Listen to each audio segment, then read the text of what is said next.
So ఇవాళ జరగబోయే ఢిల్లీ అలాగే హైదరాబాద్ మ్యాచ్ కు సంబంధించి రెండు టీంల యొక్క బలాబలాలు ఏ విధంగా ఉన్నాయి, అలాగే పిచ్ రిపోర్ట్ ఏ విధంగా ఉంది అనేది తెలియజేయడానికి మా క్రికెట్ అనలిస్ట్ రాకేష్ గారు మనతో పాటు ఉన్నారు. రాకేష్ గారు నమస్తే అండి. నమస్తే అండి సార్, ఎలా ఉన్నారు సార్? బాగున్నాండి, మీరు ఎలా ఉన్నారు? సార్ గుడ్ సార్, బాగున్నాను సార్. సార్, నిన్న పంజాబ్ లక్నో మ్యాచ్ ఎలా అనిపించింది? లక్నో వైఫల్యానికి కారణాలు ఏంటనుకోవచ్చు సార్? పంజాబ్ ఎక్స్ట్రాడినరీగా ఆడుతున్నారు. ఇన్ఫాక్ట్ సీజన్ స్టార్టింగ్ నుంచి చూస్తే వాళ్ళ టీమ్ ఆప్షన్ లో ప్లేయర్స్ ని తీసుకున్న విధానం, ఆప్షన్ లో వాళ్ళు అవలంబించిన తీరు, అవన్నీ చూస్తే ఈసారి పంజాబ్ చాలా స్ట్రాంగ్ టీమ్ లాగా అనిపించింది. అండ్ దానికి తగ్గట్టే వాళ్ళ స్టార్ట్ కూడా అలానే కనిపించింది. మంచిగా వాళ్ళ కెప్టెన్ కావచ్చు, ప్రియాంష్ ఆర్యా కావచ్చు, అండ్ లాస్ట్ గేమ్ లో ప్రభ్ సిమ్రన్ సింగ్ తను మాత్రం చాలా కన్సిస్టెంట్ గా ఆడుతున్నాడు. Very young player from Punjab. వాళ్ళకు ఓవరాల్ గా హర్షదీప్ సింగ్ కావచ్చు, మిగతా ప్లేయర్స్ అందరూ కూడా వాళ్ళకు గ్లెన్ మ్యాక్స్వెల్ ఇంజురీ అయినా కూడా వాళ్ళు తీసుకున్న రీప్లేస్మెంట్ ప్లేయర్ కూడా ఎక్స్ట్రాడినరీ ప్లేయర్. సో ఈ విధంగా చూస్తే Punjab Kings all in all they are going very well. ఒక మ్యాచ్ లో కేకేఆర్ తో జరిగిన మ్యాచ్ వర్షం వల్ల రిజల్ట్ రాకపోవడంతో ఒక్కొక్క పాయింట్ రెండు టీమ్స్ కి రావడంతోనే దే ఆర్ అట్ 15 పాయింట్స్. లేదంటే వాళ్ళకి ఇంకా బెటర్, ఇన్ఫాక్ట్ 13 or 15 పాయింట్స్ లో ఉన్నారు ప్రస్తుతం Punjab. Otherwise they are extraordinary well balanced team ఈ సీజన్ మొత్తం చూస్తే. ఇక లక్నో విషయానికి వస్తే స్పెషలీ వాళ్ళ కెప్టెన్ సరిగా ఆడట్లేదు. కొన్ని మ్యాచెస్ లో నిఖిలస్ పూరన్ స్టార్టింగ్ లో రాణించినప్పటికీ ఆ తర్వాత మిగతా మ్యాచ్ల్లో ఎక్కడ కూడా రాణించిన సందర్భాలు లేవు. అండ్ ఆయుష్ బదోని ఒక్కడే నిన్నటి మ్యాచ్ లో బెటర్ గా పర్ఫార్మెన్స్ చూసాం ఆయుష్ బదోని నుంచి. సో ఒక్క కారణం అని చెప్పడానికి లేదు లక్నో సూపర్ జైంట్స్ కి. వాళ్ళు అనుకున్న టీం అయితే వాళ్ళు సెలెక్ట్ చేసుకోగలిగారు, అనుకున్న ప్లేయర్స్ ని ఆప్షన్ లో సెలెక్ట్ చేసుకోగలిగారు. కానీ పర్ఫార్మెన్స్ కి వచ్చే వరకు వాళ్ళకి అనుకున్నంత మిక్స్డ్ పర్ఫార్మెన్స్ రావట్లేదు. అడపా ఇండివిజువల్ గా ప్లేయర్స్ పర్ఫార్మ్ చేస్తున్నారు, కానీ కావాల్సిన టైంలో కావాల్సిన ప్లేయర్స్ నుంచి పర్ఫార్మెన్స్ రాకపోవడంతోనే ఇప్పుడు వాళ్ళు టేబుల్లో టాప్ 4 లో కాకుండా ప్లే ఆఫ్స్ కొంచెం కష్టతరంగా మార్చుకున్నారు వాళ్ళకి వాళ్ళే. అలాగే రాకేష్ గారు, ఈ ప్లే ఆఫ్స్ రేస్ కీలక దశకు చేరుకుంది. ఇప్పటి వరకు రెండు టీంలు ఎలిమినేట్ అయ్యాయి. ముంబై, గుజరాత్ దాదాపు బెర్త్ కన్ఫర్మ్ చేసుకుంటాయనే అంచనాలు కూడా ఉన్నాయి. మరి మిగిలిన ఢిల్లీ, కోల్కతా, లక్నో, హైదరాబాద్ టీంలకు టఫ్ ఫైట్ ఎదుర్కోవాల్సి వస్తుంది. మరి ఈ 6 టీంలలో ప్లే ఆఫ్స్ కు ఏ టీం వెళ్తాయనే అంచనాలు వేసుకుంటారు? ఆల్రెడీ ఒక 2 టీమ్స్ అయితే ఎలిమినేట్ అయిపోయినాయి, అది మనకు చాలా క్లియర్ గా తెలిసిపోయింది. అంటే వాళ్ళకి టెక్నికల్ గా ఛాన్సెస్ లేవు, వేరే టీమ్స్ మీద ఆధారపడాల్సిన అవసరం లేదు. వాళ్ళ మిగతా మ్యాచెస్ వాళ్ళు గెలిచినా కూడా వాళ్ళకి ఏమాత్రం కూడా అవకాశం లేదు. ఆ 2 టీమ్స్ చెన్నై సూపర్ కింగ్స్ ఒకటి, రాజస్థాన్ రాయల్స్ ఒకటి. ఇక మిగతా విషయానికి వస్తే వాళ్ళతో పాటు పోటాపోటీగా చాలా త్వరగా ఎలిమినేట్ అవ్వడానికి రెడీగా ఉన్న టీం ఏదైనా ఉందా అంటే మన టీమ్ గా భావించే సన్ రైజర్స్ హైదరాబాద్ టీమే. ఇన్ఫాక్ట్ సన్ రైజర్స్ హైదరాబాద్ వాళ్ళు నెంబర్స్ పరంగా చూస్తే వాళ్ళకు ఛాన్సెస్ ఉన్నాయి. అదే విధంగా వాళ్ళు వేరే టీం మీద ఆధారపడి, వేరే టీమ్స్ కూడా ఇంకో టీమ్స్ తో ఆధారపడి అలా సన్ రైజర్స్ హైదరాబాద్ కి ఛాన్సెస్ ఉన్నాయి. బట్ సన్ రైజర్స్ హైదరాబాద్ కి ఏ రకంగా చూసినా కూడా ఛాన్సెస్ అయితే కనిపించట్లేదు. ఇక కోల్కతా విషయానికి వస్తే మీరు ఇందాక లక్నో సూపర్ జైంట్స్ నిన్న మ్యాచ్ ఓడిపోవడానికి కారణం ఏంటి అన్న విధంగా, Kolkata night Riders yes of course వాళ్ళు గెలిచినప్పటికీ కూడా సిచ్యువేషన్ వాళ్ళకి అనుకూలంగా లేదు.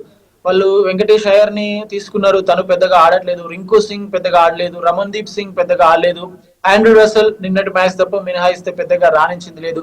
వైభవ్ అరోరా నుంచి అనుకున్నంత పర్ఫార్మెన్స్ లేదు. నితీష్ రాణా పెద్దగా ఆడలేదు.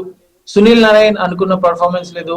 గుర్బాజ్ పెద్దగా రాణించట్లేదు. సో కొన్ని టీమ్స్ ఎలా అంటే ఆప్షన్ లో చాలా స్ట్రాంగ్ గా కనిపించాయి, ఈసారి డామినేట్ చేస్తారా అనిపించింది. In fact for that matter Kolkata night riders కూడా డిఫెండింగ్ ఛాంపియన్స్, సో వాళ్లకు కష్టంగానే ఉంది. ఢిల్లీ విషయానికి వస్తే వాళ్ళు టాప్ 4 లో నిలవాలి, ఎందుకంటే వాళ్ళు ఆడిన మొదటి 6 మ్యాచ్ల్లో 4 మ్యాచ్ల్లో గెలిచారు. అండ్ లాస్ట్ 4 గేమ్స్ లో జస్ట్ ఒకే ఒక మ్యాచ్ గెలిచి 3 మ్యాచ్లు ఓడిపోయారు. సో వాళ్ళ టీం ఇప్పుడు నెక్స్ట్ ఆడే మ్యాచ్లన్నీ కూడా ప్రస్తుతం ఎవరైతే టాప్ 4 లో ఉన్నారో వాళ్ళతో మ్యాచ్లు ఆడబోతున్నారు. ఈ రోజు జరిగే సన్ రైజర్స్ హైదరాబాద్ మ్యాచ్ మినహాయిస్తాయి. సో ఢిల్లీ క్యాపిటల్స్ కూడా కష్టంగానే ఉంది. ఎటు చూసి RCB, Mumbai Indians, Punjab and Gujarat టైటన్సే టాప్ 4 కంటెన్షన్ లో చాలా ఈజీగా టాప్ 4 కు వెళ్లే అవకాశం కనిపిస్తుంది. గుజరాత్ అయితే ఇన్ఫాక్ట్ వాళ్ళు ఆడిన మ్యాచెస్ చూస్తే మిగతా టీమ్స్ తో కంపేర్ చేస్తే వాళ్ళకి ఇంకా 4 మ్యాచెస్ ఆడాల్సి ఉంది. వాళ్ళ పొజిషన్ కూడా చాలా పర్ఫెక్ట్ గా ఉంది. వాళ్ళకి హై ఛాన్సెస్ ఉన్నాయి ఫస్ట్ 2 లో నిలిచేందుకు. ఈ 4 టీంలు మినహాయిస్తే ఎస్ ఢిల్లీ లేదంటే పంజాబ్, వీటికి కొంచెం ఢిల్లీ 4th పొజిషన్ కి కొంచెం పోటీ ఉండొచ్చు. But for me I think RCB, Gujarat Titans and Punjab ఈ 3 టీమ్స్ ఫస్ట్ 4 పొజిషన్ లో ఉండే ఛాన్సెస్ అయితే ఉన్నాయి. సార్ ప్రస్తుతం సన్ రైజర్స్ కు 6 పాయింట్లు ఉన్నాయి. అలాగే మిగతా మ్యాచ్ల్లో గెలిచిన 14 పాయింట్లు మాత్రమే అవుతాయి. సో ఇప్పటికైతే టాప్ 4 లో ఉన్న టీమ్స్ 14 పాయింట్లతో ఉన్నాయి. ఈ మ్యాచ్ గెలిస్తే ప్లే ఆఫ్స్ కు వెళ్లే ఛాన్సెస్ ఉన్నాయంటారా? ఖచ్చితంగా లేదనే చెప్తాను నేనైతే. అంటే చాలా మంది ఇప్పటికీ నెంబర్స్ వైజ్ లేదంటే వేరే టీమ్స్ విజయ అవకాశాల మీద ఆధారపడి చూస్తే సన్ రైజర్స్ హైదరాబాద్ కి ఛాన్స్ ఉండొచ్చు, 14 పాయింట్స్ కి వచ్చినా కూడా వాళ్ళు ప్లే ఆఫ్స్ కి రీచ్ అవ్వచ్చు అన్న విధంగా అనిపించినప్పటికీ మీరు ఆర్సీబీ చూడండి 16 పాయింట్స్ తో ఉన్నారు, పంజాబ్ కింగ్స్ చక్కగా ఉంది, గుజరాత్ టైటన్స్ చూస్తే వాళ్ళు ఆడినవి 10 మ్యాచ్లే, అండ్ సన్ రైజర్స్ హైదరాబాద్ అంత ఈజీగా కనిపించట్లేదు. వాళ్ళు మిగతా ఆడే మ్యాచ్లు అన్నిట్లలో గెలిచినా కూడా వాళ్ళు ఫైనల్ గా రీచ్ అయ్యేది 14 పాయింట్స్ కి. ప్రస్తుతం చూస్తే 14 పాయింట్స్ తో ఉన్న టీం నెంబర్ 4 పొజిషన్ లో ఉంది. సో ఆ టీమ్స్ ఇంకా 4 మ్యాచ్లు ఆడాల్సి ఉంది. దాని తర్వాత ముంబై ఇండియన్స్ ఉంది, పంజాబ్ కింగ్స్ ఉంది. సో వాళ్ళు ఆడే మ్యాచెస్ ఎవరితో ఆడుతున్నారు అని చూస్తే వాళ్ళు ఆడే మ్యాచెస్ మిగతా టీమ్స్ మీద అన్ని ఓడిపోయినా కూడా ఆ మిగతా టీమ్స్ లో కూడా టాప్ 4 లో ఉన్న టీమ్స్ ఉన్నాయి. సో డెఫినెట్ గా వాళ్ళు ఖచ్చితంగా వీళ్ళు ఓడిపోయినా కూడా టాప్ 4 లో ఉన్న ఒక టీం గెలుస్తుంది కాబట్టి వాళ్ళకి ఒక 2 పాయింట్స్ వస్తాయి. వాళ్ళకి 2 పాయింట్స్ వచ్చినప్పుడు సన్ రైజర్స్ హైదరాబాద్ కి ఎలాంటి అవకాశం కూడా ఉండదు. బట్ నెంబర్స్ విషయానికి వస్తే ఉన్న విధంగా మనం మాట్లాడుతున్నప్పటికీ I don't think Sunrisers Hyderabad కి ఈ సీజన్ లో ప్లే ఆఫ్స్ కి వచ్చే అవకాశం లేదు. ఈ సీజన్ లో డెఫినెట్ గా వాళ్ళు వాళ్ళ మిస్టేక్స్ ని రెక్టిఫై చేసుకోవాలి. చాలా మంది ఫర్ ఎగ్జాంపుల్ నితీష్ కావచ్చు, ప్యాట్ కమిన్స్ కావచ్చు, లేదంటే ఇన్కన్సిస్టెంట్ గా ఉన్న Abhishek Sharma. Yes of course ఈ హైదరాబాద్ ఆడిన మొదటి మ్యాచ్ లోనే 280 రన్స్ స్కోర్ చేసి ఫస్ట్ 5 మ్యాచెస్ లో కేవలం ఒకే ఒక మ్యాచ్ గెలిచింది. అంటే ఆ ఫస్ట్ విక్టరీ తర్వాత 287 తర్వాత ఇంకా ఈ సీజన్ లో సన్ రైజర్స్ 300 కొట్టడం పక్కా. సన్ రైజర్స్ హైదరాబాద్ ని ఆపేది కష్టం, సన్ రైజర్స్ హైదరాబాద్ తగ్గేదేలే, ఇలాంటి డైలాగ్స్ అన్ని విన్నాం. కానీ ఆ డైలాగ్స్ అన్నిటికీ జస్ట్ డైలాగ్స్ గానే మిగిలిపోయినాయి.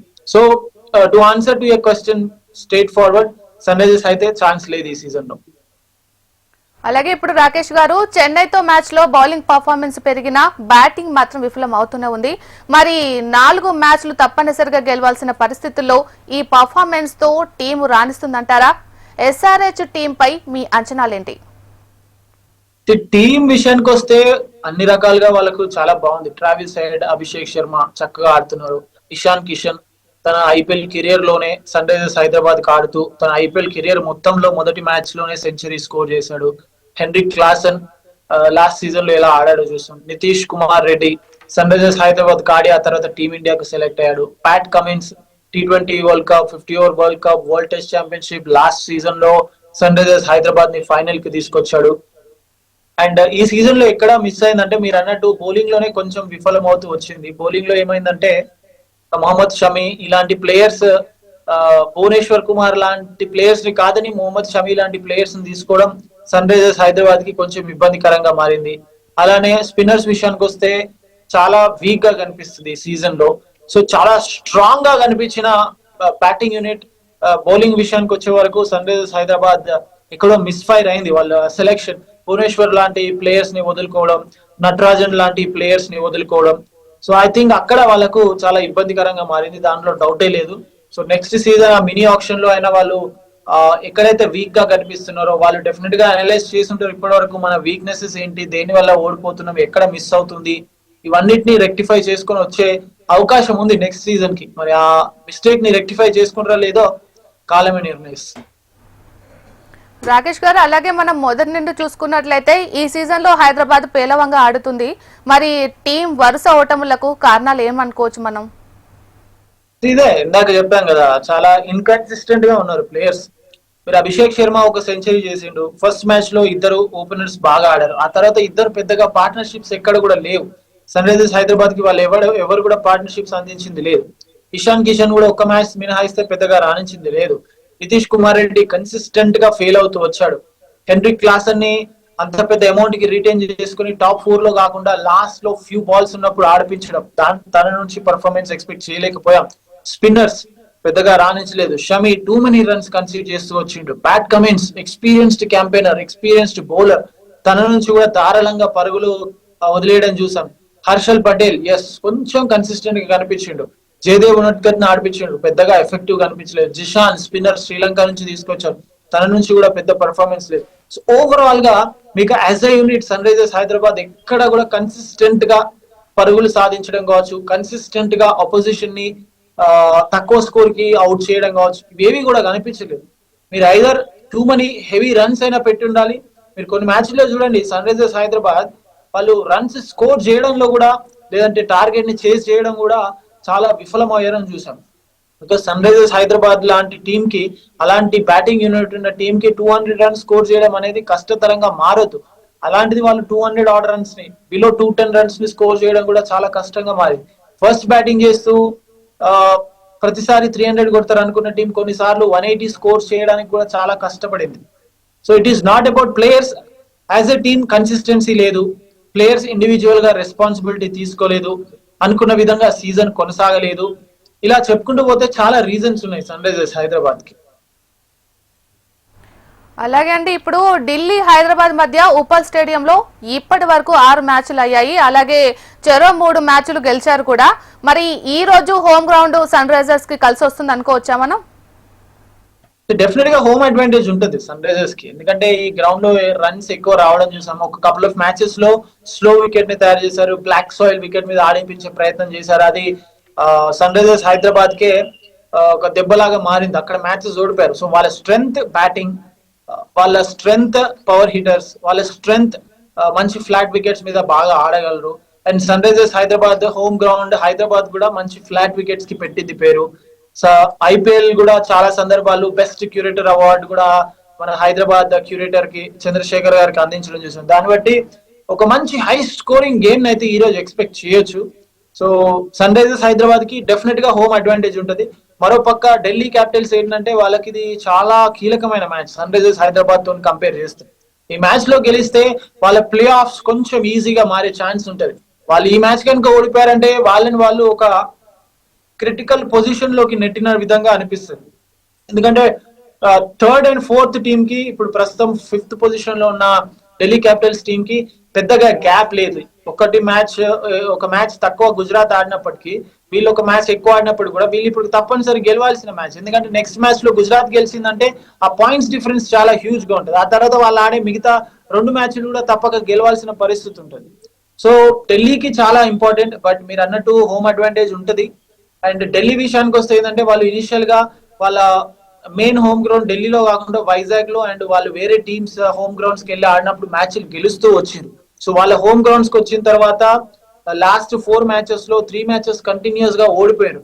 సో వాళ్ళకి కూడా ఇది ఒక అడ్వాంటేజ్ అనే చెప్పాలి. ఈ సీజన్ హిస్టరీ కంపారిజన్ వాళ్ళ హోమ్ గ్రౌండ్ లో తక్కువ విక్టరీస్ ఉన్నాయి, అవే గ్రౌండ్ లో ఎక్కువ విక్టరీస్ ఉన్నాయి. మరోపక్క సన్ రైజర్స్ హైదరాబాద్ కి ఇది హోమ్ గ్రౌండ్, వాళ్ళకి కూడా హోమ్ అడ్వాంటేజ్ ఉంది. సో ఇవన్నీ చూస్తే 2 టీమ్స్ కి ఇది ఈక్వల్ అడ్వాంటేజ్ గా మారే ఛాన్స్ అయితే ఉంది. అలాగే ఇప్పుడు మనం చూసుకున్నట్లయితే ఆరంభంలో ఎదురు లేకుండా వరుస మ్యాచ్లు గెలిచిన ఢిల్లీ గత 4 మ్యాచ్ల నుంచి తడబడుతుంది. అలాగే దీని యొక్క బ్యాటింగ్ కానీ బౌలింగ్ కానీ బలంగా ఉన్న ఆ టీం ప్లే ఆఫ్స్ రేస్ దగ్గర పడుతున్న కొద్ది వరుసగా ఓడిపోతూ వస్తుంది. మరి ఈ మ్యాచ్ లో మళ్ళీ ఢిల్లీ పుంజుకుంటుందంటారా? ఖచ్చితంగా పుంజుకోవాల్సిందే. వాళ్ళకు ఇంకా ఆప్షన్ లేదు, అవకాశం లేదు, ఇంకో సెకండ్ థాట్ కూడా లేదు. ఖచ్చితంగా గెలవాల్సిందే. వాళ్ళు గెలిస్తేనే నిలుస్తారు అన్న విధంగా ప్రస్తుతం పరిస్థితి ఉంది. అంటే అంత క్రిటికల్ గా అయితే లేదు, బట్ స్టిల్ వెరీ టఫ్ ఈ మ్యాచ్ ఓడిపోతే. వాళ్ళకి ప్రాబ్లం ఎక్కడ వచ్చిందంటే వాళ్ళు ఫస్ట్ ఫ్యూ మ్యాచెస్ లో జేక్ ఫ్రేజర్ మెకాక్ మీద ఎక్కువ ఆధారపడినారు. తను అనుకున్న పర్ఫార్మెన్స్ లేదు. ఆ తర్వాత all of a sudden fab du Plessis injury అయిన తర్వాత చాలా కాలం తర్వాత ఐపీఎల్ లో ఆరంగేటం చేసిన, అంటే కంబ్యాక్ చేసిన మన కర్ణాటక ప్లేయర్, తన నుంచి ఒక అద్భుతమైన పర్ఫార్మెన్స్ వచ్చింది మొదటి మ్యాచ్ లోనే. ఆ తర్వాత కరుణ్ నాయర్, ఇన్ఫాక్ట్ తర్వాత తను కూడా పెద్దగా కన్సిస్టెంట్ గా లేడు. అక్షర్ పటేల్ బౌలింగ్ ఏమాత్రం కన్సిస్టెంట్ గా లేదు.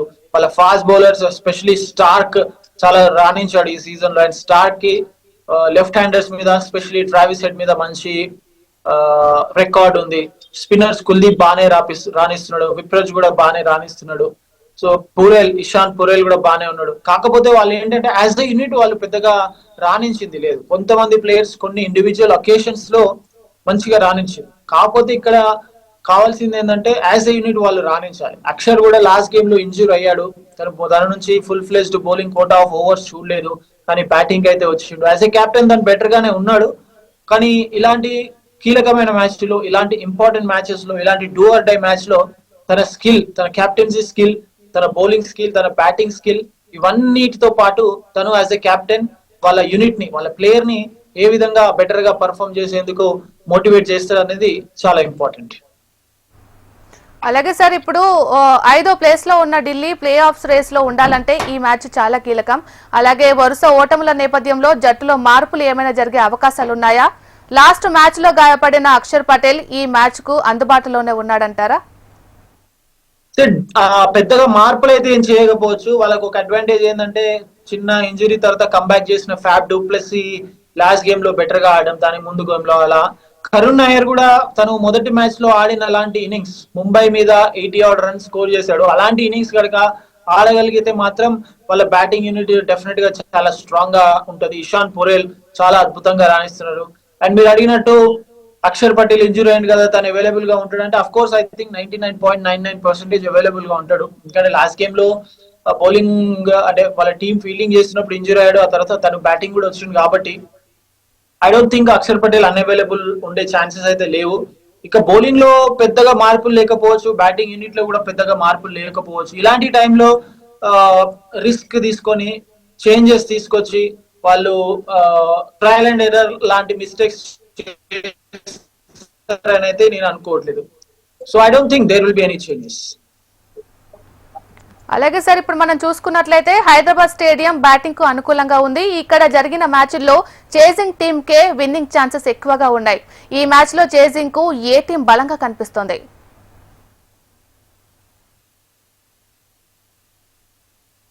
జనరలీ ఇలాంటి బిగ్ వికెట్స్ మీద, స్పెషలీ సన్ రైజర్స్ లాంటి opposition, Sunrisers last season team ఎలా ఆడుతుందో ఆ టీమ్ తో ఇప్పుడు కనుక ఢిల్లీ ఆడుతుంటే డెఫినెట్ గా వాళ్ళు ఫస్ట్ బ్యాటింగ్ చేయడానికి ఇష్టపడతారు. ఎందుకంటే లాస్ట్ సీజన్ లో సన్ రైజర్స్ హైదరాబాద్ మొదట బ్యాటింగ్ చేస్తుంది వాళ్ళ హోమ్ గ్రౌండ్ లో అంటే ఇక వాళ్ళని ఆపడం ఎవరి తరం కాదు అన్న విధంగా ఉండే. అండ్ ఈ సీజన్ ఓపెనర్ గేమ్ లో కూడా అలాంటి మ్యాచ్ చూసాం, కానీ లేటర్ థింగ్స్ అలా లేవు. అండ్ సన్ రైజర్స్ హైదరాబాద్ కూడా జనరల్ గా హైదరాబాద్ లో ఆడుతున్నప్పుడు మొదట బ్యాటింగ్ చేయడానికి ఇష్టపడతారు. కానీ మీరు అన్నట్టు ఈ సీజన్ లో చూసినా కూడా, హిస్టరీ చూసినా కూడా రెండో బ్యాటింగ్ చేసిన టీమే, అంటే చేజింగ్ చేస్తున్న టీమే ఎక్కువ విక్టరీస్ సాధించు వచ్చింది.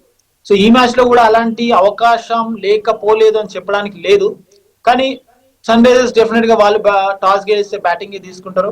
Maybe Delhi they might choose for batting, they might choose for bowling, because Sunrisers తో కంపేర్ చేస్తే కొంచెం చాలా స్ట్రాంగ్ గా కనిపిస్తుంది bowling unit Delhi Capitals. So toss అనేది కీలకంగా మారుతుంటా అంటే మారుతుంది, కానీ రెండు టీమ్స్ ఒక్కొక్క డిఫరెంట్ స్ట్రాటజీ ఉంది. ఒక టీం బ్యాటింగ్ యూనిట్ చాలా స్ట్రాంగ్ గా ఉంది, ఒక టీం బౌలింగ్ యూనిట్ చాలా స్ట్రాంగ్ గా ఉంది. ఒక టీం ఏమో బ్యాటింగ్ లో స్ట్రాంగ్ గా ఉండి కూడా మ్యాచ్లు గెలవలేకపోతున్నారు, ఇంకో టీం ఏమో బ్యాటర్స్ వరుసగా వైఫల్యాలు చెందడంతో ఓడిపోతున్నారు. సో వీటన్నింటినీ దృష్టిలో పెట్టుకుంటే రెండు టీమ్స్ క్యాప్టెన్స్ కి, కోచెస్ కూడా ఇది ఒక హెడ్ఏక్ గా మారే ఉంటది.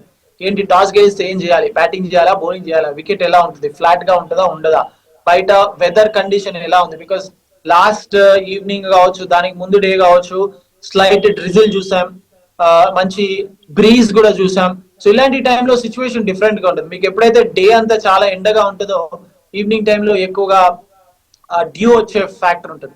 డే అంతా చల్లగా ఉంటే ఈవినింగ్ డ్యూ రాదు. డ్యూ రానప్పుడు ఏమవుతుంది, మీకు సెకండ్ బౌలింగ్ చేసినా కూడా బాల్ గ్రిప్ దొరుకుతుంది. సో అలాంటి టైంలో డిసిషన్ మేకింగ్ కూడా చేంజ్ అయ్యే ఛాన్సెస్ ఉంటాయి. సో ఐ థింక్ ఎవరు టాస్ గెలిచినా, బహుశా నేను అనుకోవడం సన్ రైజర్స్ హైదరాబాద్ మొదట బ్యాటింగ్ చేయొచ్చు, ఢిల్లీ క్యాపిటల్స్ సెకండ్ బ్యాటింగ్ చేయొచ్చు, ఎవరు టాస్ గెలిచినా కూడా. సార్, ఇప్పుడు అలాగే రెండు టీమ్స్ లో ఉన్న మ్యాచ్ విన్నర్లు ఎవరు అనుకోవచ్చు? సన్ రైజర్స్ లో ప్రతి ఒక్కరు మ్యాచ్ విన్నర్ లాగానే కనిపిస్తారు. Abhishek Sharma, we cannot rule him out. Travis Head చాలా బాగా ఆడుతుంటాడు. Ishan Kishan on his day ముంబైకి ఎన్నో విజయాలను అందించాడు.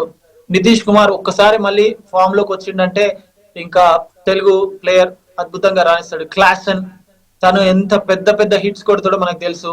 చెన్నై సూపర్ కింగ్స్ తో మ్యాచ్ లో అనుకుంటా బహుశా తను ఒకవైపు వికెట్స్ పడుతున్నా కూడా తను అద్భుతంగా ఆడాడు. Pat Cummins world class captain, దాంట్లో డౌటే లేదు. అండ్ ఢిల్లీ విషయానికి వస్తే ఫ్యాబ్ డూప్లెసీ చెన్నైకి ఆడాడు, అండ్ దెన్ ఆర్సీబీ కూడా ఆడాడు. ఆర్సీబీకి కెప్టెన్ గా కూడా వివరించాడు. తను కూడా world class player, former South African captain. And then Ishan Porel youngster retain చేసుకున్నారు, తను బాగా ఆడుతున్నాడు. Akshar as a captain impressive ఉన్నాడు. కరుణ్ నాయర్ మరొక అవకాశం వస్తే దాన్ని నిరూపించుకుంటే తను కూడా ఎక్స్ట్రానరీ ప్లేయర్. సో ఇలా చూస్తే రెండు టీమ్స్ లో కూడా అందరూ మ్యాచ్ విన్నర్ల లాగానే కనిపిస్తున్నారు. But to pick one player or two players, ఒక్కొక్క టీం నుంచి ఇద్దరిద్దరు ప్లేయర్స్ ని పిక్ చేయాలంటే ఐ థింక్ ఈ రోజు మాత్రం అభిషేక్ శర్మ అండ్ క్లాసన్ చాలా అద్భుతంగా ఆడే ఛాన్సెస్ ఉన్నట్టు అనిపిస్తుంది బ్యాటర్స్ విషయానికి వస్తే.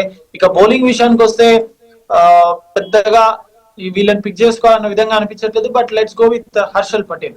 ఇక ఢిల్లీ విషయానికి వస్తే ఫ్లాట్ వికెట్ కాబట్టి ఫ్యాబ్ డూప్లెసీ, అదే విధంగా కరుణ్ నాయర్ కూడా బెటర్ ఆడతాడని అనిపిస్తుంది ఈ రోజు. ఇక బౌలింగ్ లో ఐ థింక్ కుల్దీప్ యాదవ్ ని కనుక కొంచెం తను కనుక కొంచెం బాల్ గ్రిప్ లభించిందా he can become match winner ఈ రోజు. సార్ ఇప్పుడు ప్లే ఆఫ్స్ కు వెళ్లే టీమ్స్ గురించి మీరు ఏం చెప్తారు సార్?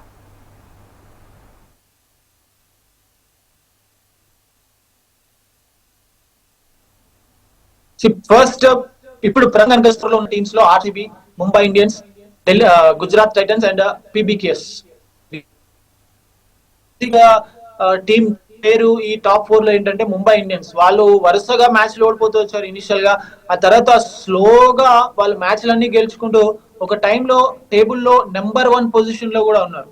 సో అది ఒకటి సర్ప్రైజింగ్ లా అనిపించింది. అండ్ మిగతా టీమ్స్ విషయానికి వస్తే వాళ్ళు వాళ్ళ స్ట్రెంగ్స్ కి తగ్గట్టు ఆడారు. వాళ్ళ ప్లేయర్స్ కూడా వాళ్ళ కోచెస్ కి, వాళ్ళ మేనేజ్మెంట్ కి, ఆ మ్యాచ్ సిచ్యువేషన్స్ కి చాలా చక్కగా రెస్పాండ్ అవుతూ వచ్చారు. సో ఐ థింక్ ఇప్పుడు ప్రస్తుతం ఏవైతే 4 టీంలు టాప్ 4 లో ఉన్నాయో ఈ 4 టీమ్స్ కూడా డిజర్వింగ్ టీమ్స్ లాగా కనిపిస్తున్నాయి ప్లే ఆఫ్స్ కి రీచ్ అవ్వడానికి. అండ్ ఈ 4 టీమ్స్ లో చూస్తే ఆర్సీబీ ఎప్పుడు కప్ గెలవలేదు, ముంబై ఇండియన్స్ 5 సార్లు గెలిచారు, గుజరాత్ టైటన్స్ ఒకసారి గెలిచారు, పంజాబ్ ఒకసారి 2014 లో ఫైనల్ కి వచ్చింది. సో ఐ థింక్ వాళ్ళు ఈ సీజన్ లో ఆడిన విధానం చూస్తే they four deserve the place in the play offs లాగా అనిపిస్తున్నారు. అలాగే సార్ ఇప్పుడు ముంబై, బెంగళూరు, గుజరాత్ టీమ్స్ విజయానికి ప్రధాన కారణాలు ఏమిటి? ఐ థింక్ ముంబై వాళ్ళు ఎక్కడో రిథమ్ కోల్పోయారు ఇనిషియల్ గా, ఆ రిథమ్ ని మళ్ళీ రీగైన్ చేసుకున్నారు. కెప్టెన్ హార్దిక్ పాండ్యా కెప్టెన్ గా చక్కగా రెస్పాండ్ అవుతున్నాడు, రోహిత్ శర్మకి రెస్పాండ్ అవుతున్నాడు, కోచ్ జయవర్ధనే కి రెస్పాండ్ అవుతున్నాడు. అండ్ వేరేస్ గుజరాత్ విషయానికి వస్తే ఐ థింక్ వాళ్ళు మాత్రం ఒక హార్డ్ వర్కింగ్ టీమ్ లాగా కనిపిస్తున్నారు. కేవలం ప్లేయర్స్ మాత్రమే కాదు, వాళ్ళ కోచింగ్ స్టాఫ్ కూడా అంతే హార్డ్ వర్కింగ్ చేస్తుంది. పంజాబ్ విషయానికి వస్తే ఈ సీజన్ లో వాళ్ళకు కోచ్ చక్కగా దొరికాడు, తర్వాత కోచ్ కావాల్సిన ప్లేయర్ కెప్టెన్ గా దొరికాడు. అండ్ తను శ్రేయస్ అయ్యర్ ప్రూవెన్ కెప్టెన్, ఢిల్లీని ఒకసారి తను కెప్టెన్ గా ఉన్నప్పుడు ఫైనల్ కి తీసుకొచ్చాడు, కోల్కతా నైట్ రైడర్స్ ని లాస్ట్ సీజన్ లో ఛాంపియన్స్ గా నిలిపాడు. And more importantly just captain గా మాత్రమే కాదు, పర్ఫార్మెన్స్ కూడా చాలా బాగుంది. ఇంకొక టీమ్ ఆర్సీబీ విషయానికి వస్తే ఎప్పుడు కూడా వాళ్ళు ఆడిన మొదటి 2 మ్యాచ్లు సీజన్ లో గెలవలేదు, ఈసారి గెలిచారు. చాలా టీమ్స్ ని వాళ్ళ హోమ్ గ్రౌండ్స్ లో ఓడించలేదు. చెన్నైలో ఓడించారు, ముంబైలో ఓడించారు, కోల్కతాకి వెళ్ళి కోల్కతాను ఓడించారు. విరాట్ కోహ్లీ అద్భుతంగా రాణిస్తున్నాడు, వాళ్ళ కెప్టెన్ రజత్ పటీదార్ చాలా బాగా ఆడుతున్నాడు, వాళ్ళ బౌలింగ్ యూనిట్ భువనేశ్వర్ కుమార్ ని యాడ్ చేసుకున్న తర్వాత చాలా స్ట్రాంగ్ గా కనిపిస్తుంది. జాస్ హేజల్వుడ్ చాలా కన్సిస్టెంట్ గా బౌలింగ్ చేస్తున్నాడు. సో వాళ్ళకు కూడా అన్ని కుదిరినాయి. సో ఈ సీజన్ లో టీమ్స్ కి అన్నిటికీ అన్ని పర్ఫెక్ట్ గా కుదిరినాయి. ఈ ఐపీఎల్ లో మనం చూసుకున్నట్లయితే ఇప్పుడు బ్యాటర్లు, బౌలర్లలో ఎవరి పర్ఫార్మెన్స్ బాగుందని మనం అనుకోవచ్చు? ఓవరాల్ గా చాలా మంది ప్లేయర్స్ ఉన్నారు, యంగ్స్టర్స్. సూర్యవంశీ కావచ్చు, ప్రభ్ సిమ్రన్ సింగ్ కావచ్చు, ఆయుష్ భదోని కావచ్చు, లేదంటే రీసెంట్ గా చెన్నై తీసుకున్న ఒక ముంబై ప్లేయర్, తను చాలా అద్భుతంగా ఆడుతున్నాడు. ఇక బౌలర్స్ విషయానికి వస్తే శార్దుల్ ఠాకూర్ ఇనిషియల్ గా తన ఆప్షన్ లో లేకున్నా కూడా రీప్లేస్మెంట్ ప్లేయర్ గా వచ్చి లక్నో సూపర్ జైంట్స్ కి విజయాలు అందించడం, బుమ్రా రావడం. అండ్ పంజాబ్ హర్షదీప్ సింగ్ మీద రిలే అయితే తను కూడా చక్కగా రెస్పాండ్ అవ్వడం. ఆ తర్వాత గుజరాత్ టైటన్స్ బౌలింగ్ కూడా చాలా. సో ఇలా ఒక్కరని లేదు, ఈ సీజన్ లో మాత్రం టాప్ లో ఉన్న టీమ్స్ చాలా బెటర్ గా ఆడుతున్నాయి. ఒక్క పర్టికులర్ ప్లేయర్ అని లేరు. బట్ ఆయుష్ మాత్రం ఇందాక చెప్పినట్టు చెన్నై సూపర్ కింగ్స్, తను లాస్ట్ గేమ్ లో చెన్నై ఓడిపోయినప్పటికీ కూడా 90 odd రన్స్ స్కోర్ చేయడం ఐ థింక్ చాలా ఇంప్రెస్ చేసిందంటే Ayush Mhatre. More than Suryavanshi I feel Ayush Mhatre చాలా బెటర్ గా రెస్పాండ్ అయ్యింది. ఎస్, సూర్యవంశీ కూడా ఒక మ్యాచ్ లో సెంచరీ చేశాడు, బట్ ఐ గో విత్ ఆయుష్ మాత్రే. అలాగే సార్ ఇప్పుడు అదరగొట్టే ఫీల్డింగ్ అలాగే బౌలింగ్ చేసిన క్రికెటర్లు ఎవరు అనుకోవచ్చు మనం? మీరు చూడండి, ఐపీఎల్ ఎప్పుడైతే వచ్చిందో, ఐపీఎల్ వచ్చిన తర్వాత ఫీల్డింగ్ స్టాండర్డ్స్ అనేటివి చాలా చాలా ఇంప్రూవ్ అయినాయి. ఏ ఒక్క ప్లేయర్ ని కూడా తక్కువ అంచనా వేయడానికి లేదు. ఇన్ఫాక్ట్ ఒకప్పుడు క్రికెట్ ఎలా ఉందంటే 2000s వరకు కూడా బౌలర్స్ అంటే వాళ్ళు ఎక్కడో థర్డ్ మ్యాన్ ఫైన్ లెగ్ లో ఉండి రిలాక్స్ అవుతూ ఉండేలాగా కనిపించేది. కానీ కాలం మారుతున్న కొద్దీ, క్రికెట్ మారుతున్న కొద్దీ ఫీల్డ్ బౌలర్స్ కూడా చాలా స్ట్రాంగ్ గా కనిపిస్తున్నారు ఫీల్డ్ ప్లేస్మెంట్స్ లో. సో ఒక్క ప్లేయర్ అంటూ లేరు. ఐ థింక్ ఫీల్డింగ్ లో ప్రతి ఒక్క టీం కూడా స్పెషలైజ్డ్ ఫీల్డింగ్ కోచ్ ఉన్నారు, స్పెషలైజ్డ్ ట్రైనింగ్ తీసుకుంటున్నారు. ఎందుకంటే క్యాచెస్ విన్ యూ మ్యాచెస్ అంటుంటారు. బౌండరీ రోప్స్ మీద వాళ్ళు తీసుకునే క్యాచెస్ చూసినా, వాళ్ళు చాలా క్విక్ గా బాల్ ని పిక్ చేసి త్రో చేసే విధానం చూసినా కూడా ప్రతి ఒక్క టీం కూడా చాలా స్ట్రాంగ్ గా కనిపిస్తుంది స్పోర్ట్స్ లో. ఒక్క పర్టికులర్ ప్లేయర్ లేదు. ఒకప్పుడు అంటే మనకు జడేజా అనేది, లేదంటే సురేష్ రైనా అనేది, ఇలా కొంతమంది ప్లేయర్లే గుర్తొచ్చింది. ఇప్పుడు చూస్తే మాత్రం చెప్పడానికి చాలా మంది ప్లేయర్స్ ఉన్నారు. సో ఫీల్డింగ్ స్టాండర్డ్స్ చాలా ఇంప్రూవ్ అయ్యాయి. ఐపీఎల్ అనే కాదు, వరల్డ్ క్రికెట్ లోనే ఫీల్డింగ్ స్టాండర్డ్స్ చాలా ఇంప్రూవ్ అయ్యాయి. రాకేష్ గారు, చివరిగా ఈ మ్యాచ్ లో ఎవరికి గెలుపు అవకాశాలు ఉన్నాయని భావిస్తున్నారు? Very tough question. ఎందుకంటే హైదరాబాద్ కి హోమ్ గ్రౌండ్, ఢిల్లీ క్యాపిటల్స్ కి కీలకమైన మ్యాచ్. అండ్ ఇప్పటి వరకు వాళ్ళు ఆడిన మ్యాచ్ లో హోమ్ గ్రౌండ్ కాకుండా అవేలో ఎక్కువ గెలిచారు. సో రెండు టీమ్స్ చాలా ఈక్వల్ గా సమౌజ్యుల్ గా కనిపిస్తున్నారు. బట్ ఐ థింక్ ఢిల్లీకి కొంచెం అప్పర్ హ్యాండ్ ఉండే అవకాశం ఉంది ఈ రోజు ఈ మ్యాచ్ లో. సో ఈ రోజు క్లైమేట్ ఎలా ఉండబోతుంది? ఈ రోజు మ్యాచ్ జరిగే ఛాన్సెస్ కనిపిస్తున్నాయంటారా?